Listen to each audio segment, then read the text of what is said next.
Welcome into Sports Memo's betting podcast. College football, every game on the board a day earlier than normal with MidMajor Matt. MidMajor Matt, welcome to the pod. How are you? I'm doing well, Drew. How are you? I'm doing good, man. We got some weekday action on the board, and that's where we're going to start off with two games actually tonight. We're recording this on Tuesday. We got Eastern Michigan at Akron up first. Looks like EMU minus 17 now, minus 16.5 at some shops, seeing 46.5 as the total.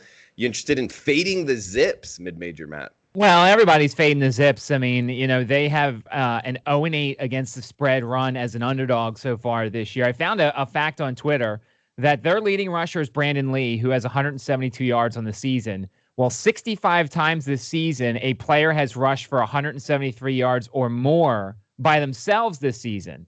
So Akron not getting anything from the run game. The thing is, do I want to lay this many points with Eastern Michigan? They've been very disappointing. I use scores and odds for a lot of my trends and stuff, and they actually have not been a favorite on the road this much since at least past 1992. The weather could be an issue tonight. I think it's snowing as of the time of this taping. It's supposed to be bitterly cold tonight. That's why we've seen the total come down a little bit. I can't say that I'm going to lay the points with Eastern Michigan, especially since we don't know about Mike Glass. Last game, he left with an injury. He limped off, but it was a blowout, so they're saying it might have been precautionary. We don't know about his status. The Hutchinson kid's the backup. There's a lot of question marks, a lot of unknowns for this one, so I'm probably going to stay away. Weather like this, maybe this equalizes things for the Zips as they take on Eastern Michigan. All right, and we got actually a doubleheader tonight in action. We got Western Michigan at Ohio. Looks like the Bobcats catching one at home and 64 being the total here, Matt. Yeah, this is an interesting game because when you look at Ohio, teams have been able to run on them 4 times this season. They've given up 200 yards or more on the ground. That means that Levante Bellamy could be very busy tonight for Western Michigan. Western Michigan also has not covered yet on the road. But Ohio hasn't covered at home yet this year or as a favorite. So this is an interesting line. The one thing I'm going to be watching is, Western Michigan's playing Mississippi Valley State in basketball. It'll be very interesting to see if the margin of victory in that game is more than the amount of points Western Michigan scores in this one. I'm not ready to back Ohio because they just haven't played good football this year. They're really inconsistent with Rourke at quarterback. I like Western Michigan. I lean to Western Michigan. It's going to be a cold, bitterly cold night once again. Don't know how much of a home field advantage there will be. I like the Western Michigan offense, which is the most sure unit of the 4 of them in this game tonight. And if you're a fan of action, we got 2 more on Wednesday night. Bowling Green at Miami of Ohio. Miami O laying 18 at home, 49.5 or 50 being the total, Matt. So Miami Ohio's won 3 straight. They've won 4 of their last 5. This is a team that's playing well with Brett Gabbert under quarterback. They're doing just enough to win these games. But they don't run the ball. They have the 108th ranked rush offense, Miami of Ohio does. The Falcons are 120th against the rush on defense. Both their running backs, Davon Jones and Andrew Clare, are questionable for this one. Bowling Green's offense has been pathetic. Like the Grant Lloyd kid that they've brought in, he's very mobile, but they just haven't gotten very much from him. Miami, Ohio has been a home favorite of 17.5 to 21 points just 3 times since 1992. This is not a situation they're used to. Once again, weather could be a factor in this one. It's something you always have to look for as we head into November and December. It's a lot of points. Miami, Ohio is kind of an ugly team, though. I maybe look at the under. Maybe if you think that Miami, Ohio's defense shuts down Bowling Green and you get just enough stops from the Bowling Green defense, this one could be an under on Wednesday. Matt, we got Northern Illinois at Toledo to finish up the Wednesday card. We do have more action actually on Thursday as well, but 52.5 being the total here with the Rockets laying 2 in the hook in the Glass Bowl. A lot of questions here. We don't know about who's going to be under center for Toledo. Mitchell Guadini or Carter Bradley, both are listed as questionable. Does that mean the Peters kid comes in, or is there somebody else at quarterback? Kovac, the running back, is also questionable. This is a large chunk of the Toledo offense, so I don't know if I can back Toledo or Northern Illinois without knowing who's under center right now.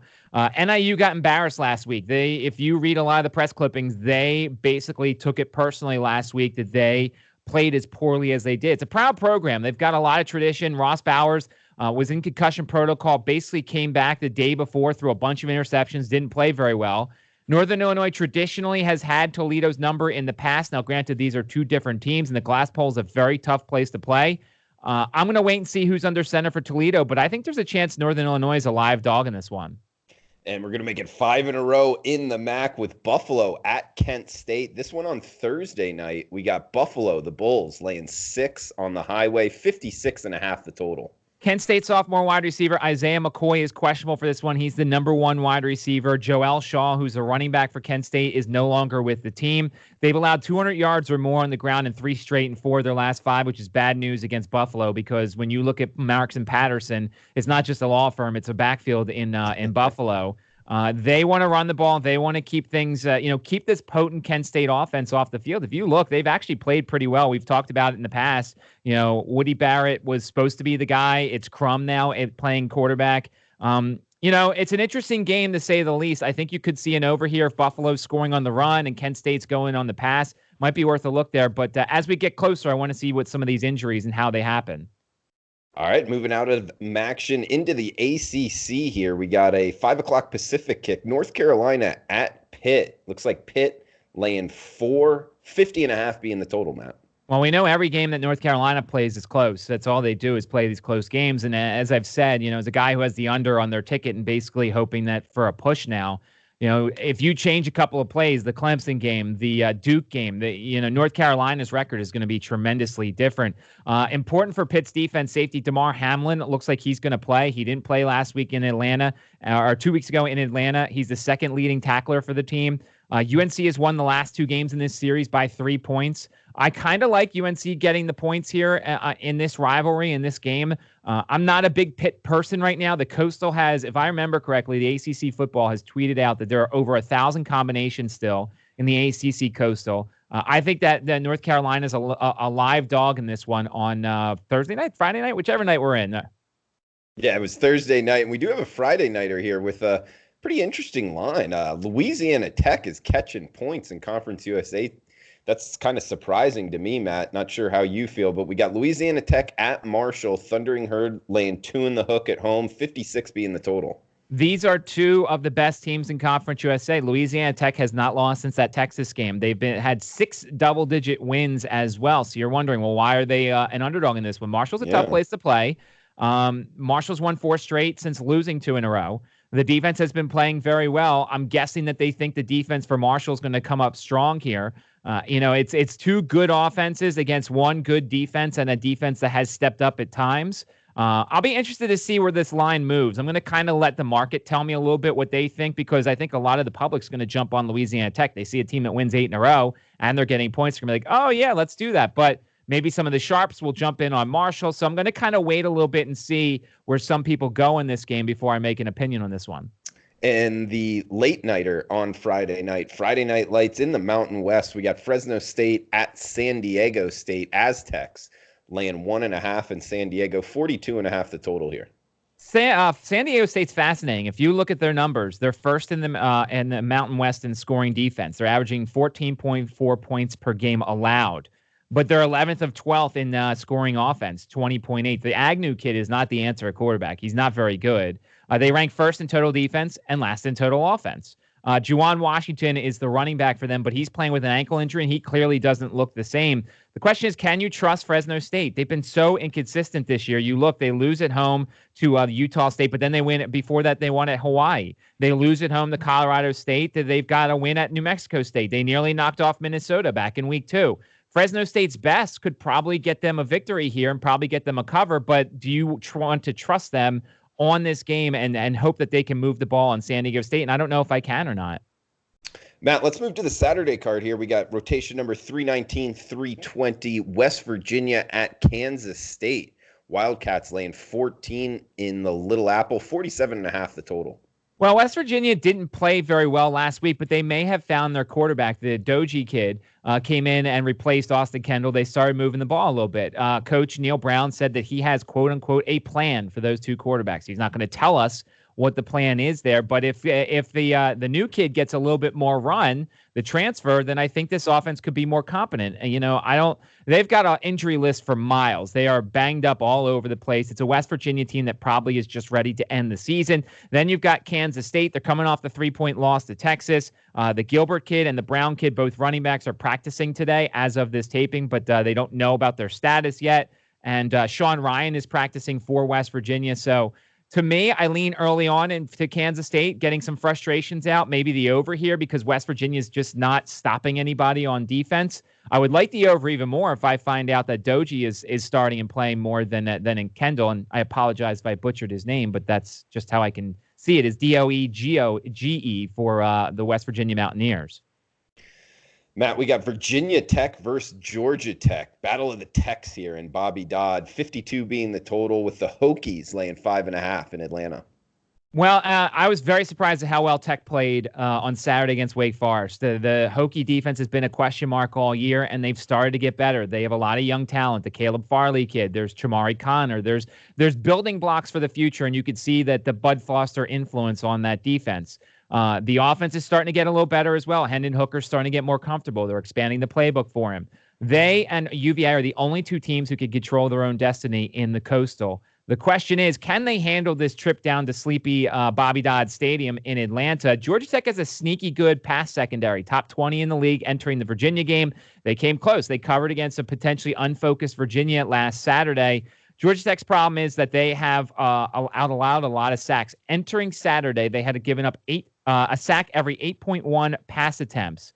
Now, granted, UVA didn't get to the quarterback, but maybe Virginia Tech does. They don't have a ton of seniors. They've got just 8 who dress for games because of 3 season-ending injuries. 6 of them are only on the travel roster. This is the long way of saying I think Georgia Tech might be worth a look here. Virginia Tech's got Pittsburgh at home next week in a big coastal-type game. It's a very young Hokie squad. I think that they could be overlooking this matchup, and at 5.5, I might take a chance with the home team. He's Mid-Major Matt, and guys, special coupon code for this podcast, good for the next 48 hours. Coupon code MATT69, that's MATT69, at checkout for a 7-day all-access package. Next week of plays, every sport, every play he releases for under $10 a day. MATT69 at checkout for his 7-day all-access package at sportsmemo.com. And Matt, real quick, you're doing college football and college basketball mainly, and you're also doing NFL, right? Yes, 8-2 my last 10 in college basketball. We're on a nice streak in the NFL as well the last couple weeks, and we're doing well there. And we're trying to pick up our college football record. It'll get a little bit better. We're doing well in the SEC, 7-2 in SEC games, and 17-10 in FCS games involving FCS squads. Yeah, and you can hear it in his name, Mid-Major Matt. And Matt, how many college basketball plays will you normally release in a week? In a week, I would say, that's tough. At least 10. At least 10. I've got 3 tonight. I had 4, but I had to take one of them down because the line moved too much. So that's a good sign, hopefully, that hopefully we got in early for the people who bought early on a play tonight. But, about 3 or 4 on a normal day. And then on a Saturday, maybe 5 or so, depending upon how I'm feeling. All right. Well, and guys, if you do the all access package, so any extended package on Sports Memo, you'll get the email notifications. So if a play does move, you'll be able to at least get down on it before it moves. Whereas if you buy a play, you never know exactly when the play line does move. So I always recommend going with the extended packages and 7-day all access. Great place to start. SportsMemo.com. Matt69 at checkout. We'll give it to you for less than $10 a day, 7-day all access at sportsmemo.com. Next game up here, Matt, we got 3-2-3-3-2-4 Tulane at Temple. Green Wave laying 4 in the hook on the road, 55 the total. Vegas keeps making Temple a home underdog, which is fascinating this year because outside of the UCF game, they've done very well at home as a home underdog. Knocked off Memphis, knocked off Maryland at home. They did not play well in that UCF game, but of course that was a completely different challenge. You can throw on Temple a little bit right now. You can't run as much, and we saw that last week against USF, that USF struggled a bit. Temple getting a little bit healthier. They did not have running back Ramon Davis. It looks like he's going to be available for this one. He's practicing at least early on in the week. Cornerback Benny Walls is also practicing. He's been out the past couple weeks, although they're not as sure about his availability on Saturday. The Owls did lose offensive lineman Vincent Bacozzi in that last game, and certainly that's important because their offensive line's been pretty good this year. Temple's offense has been hot and cold with Russo under center, but then they bring in Todd Centeio to come in and kind of give a different look. I'm going to lean usually to Temple as a home underdog. Now, I know Tulane's coming off a bye week, and they've still got a lot to play for in terms of the AAC West, but when you get Temple at home, a team with a very competent defense and a good offense and, a couple extra days to prepare, I lean to Temple here. I wonder why they are as a home underdog and as much of a home underdog as they are for this one. We got Indiana and Penn State up next in the Big Ten, Matt. 14 in the hook is what the Nittany Lions are laying in Happy Valley, 55 being the total. Indiana scored 30 points or more in 6 straight games. The offense is humming right now for Indiana, and they're ranked. I mean, this is uncharted territory for the Hoosiers. Are playing some of their best football right now. 2 injury notes for Penn State. Antonio Shelton, the defensive lineman, is back. He was suspended for 1 game by the Nittany Lions. Noah Cain, the running back, they said was held out last week. He could have played. The question is, what's Penn State's mindset? Big national title implications game last week. They lose, they get gashed in the secondary. They come back home.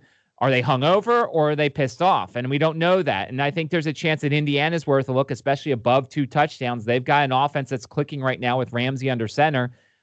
Indiana might be worth a look here. I know I'm kind of giving and hedging a little bit, but this is also Tuesday. So, like, if you look at the process that at least I go through, Tuesday I start with early leans. Wednesday we start digging into the practice reports and more information. So, since this is Tuesday, I'm not going to give out a lot of, hey, this is definitely my plays, because things could change depending upon the line. So that's why I'm kind of hedging a lot on some of these wagers here. Yeah, and that's, mostly talking the weekday games. Only a couple games left here on the Saturday card. Most of the rest of the Saturday card later this week, guys. We got Cincinnati at South Florida in the second to last game for this segment with mid-major, Matt. Cincinnati at USF, 49 being the total, Matt. 14, that's what the Bearcats are laying in Tampa. I don't like either of these teams, really. I watched the USF Temple game last week. Their offense is atrocious. McLeod is not a very good quarterback. They can't run it very well. The only thing I did learn was that it's not Cronkite. It's Cronk-Wright. There's 2 R's in there. I thought it was Cronkite, and I was wrong. Their running back. They lost tackle Donovan Jennings with an ankle injury, and that was huge because Temple basically lived in the backfield. I think they had 10 or 11 sacks in that game. Bentley Sanders had an interception in that game. He left in a boot. There's not a lot to like about this USF team because Charlie Strong's not a very good coach, and it seems like they've kind of packed it in on the season. But then again, I'm not a huge Cincinnati guy. They took care of business against UConn last week. They crushed the Huskies and everything, and I kind of judge you on how much you beat them by. But, like, this Cincinnati team has a decent quarterback. They've got a really good running back in Warren, but they've got an exploitable defense. I don't really like either of these 2 teams. Cincinnati is a home game against Temple, which means a lot more in the AAC. They feel like they could probably go down to South Florida, win, give their C-level effort, and move on to the next game. So I don't like either of these 2 teams right now. I can't tell you to take the over because USS offense is atrocious, but then their defense, played well against Temple, but can they do it again against Cincinnati? If you put a gun to my head and force me to take something, I think the under is probably the way to go, but this is probably a game I would pass on. All right. Follow him on Twitter at MidMajor Matt. 1 game left here as Matt's coming to us from Richmond, Virginia. Not too far away from the next game up, Matt. You're there in the ESPN studios, and it's not very good weather in that part of the country right now? Well, it's snowing right now for a little bit. I mean, it's supposed to stop soon, but yes, we're getting our first snow of the year here in Richmond. Wow. Okay. Well, Syracuse at Duke up next. 10 in the hook. That's what the Blue Devils are laying at home. 54.5 being the total, Matt. Well, it pains my heart that Syracuse is terrible. We've talked about that, and I had all sorts of futures on the over for Syracuse. I had the, Syracuse win the Atlantic. I had Syracuse win the ACC. I thought there was an outside chance, but this team's been atrocious. They fired their defensive coordinator at the beginning of the bye week, so maybe that has some sort of effect. But the 2 big things are they have not had McKinley Williams, who's a run-stuffing defensive tackle. He has not played at all this year, and they had their center, Sam Heckel. He played for a couple plays in the Liberty game. But then he gets hurt, and the offensive line collapses. They can't block anybody. Their offense is not going anywhere. The running backs have been disappointing. The defense has been disappointing. And you hope that maybe in a bye week situation, they come off the bye week and they refreshed a little bit and they play like the team they're supposed to. And you got a Duke team on the other side that's really hard to figure out. They're not scoring. The defense is not playing well. They've had situations where they were favorite and they're not covering. They're not even winning games. These are 2 enigmas right now. The line is a very interesting line. Double digits here for a Duke team that doesn't have much of a home field advantage and is very capable of losing this game outright. So the question is that you have to think about, is Syracuse going to come off the bye week refreshed and ready to play like the team we all thought they are, or are they going to continue to stink? Duke's going to run the ball and win this game rather easily.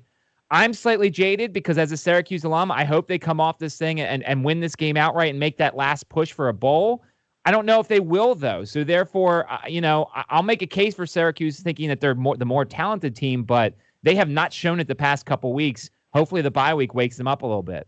All right, Matt. Good stuff as always, guys. Coupon code MATT69. That's MATT69 at checkout for a 7-day all-access package at sportsmemo.com. Less than $10 a day with Mid-Major Matt. Obviously knows his college football, college basketball as well.